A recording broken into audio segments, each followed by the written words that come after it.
Hey everyone, welcome back to the channel. If you're new here, make sure to hit that subscribe button. In today's video, I'm going to show you guys how to replace the battery in your Toyota key fob.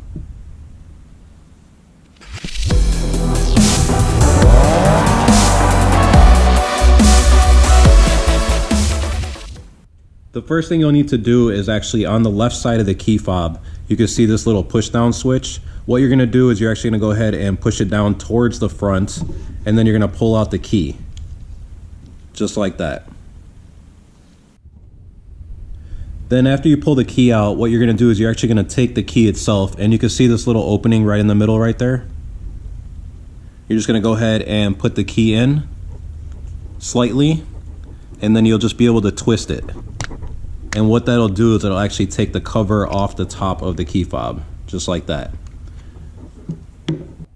So after you have it flipped over, you're going to want to take a small screwdriver. You can even use a butter knife just like this one, and then you're going to put it right on this side of the battery, and then you're just going to go ahead and push up until the battery gets released.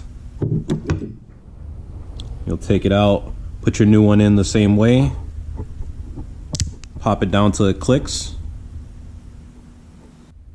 So after you have the new battery in, what you can do is actually just put it on the side that has the rubber part right here. You're just gonna go ahead and set it in there. I find this a lot easier, and then you just take the back cover, put it over it, and then you'll just click it, just like that. Then you can take your key that you took out, put it back in place, and you're good to go. If you guys have any questions, go ahead and comment. Don't forget to like this video, and please don't forget to subscribe.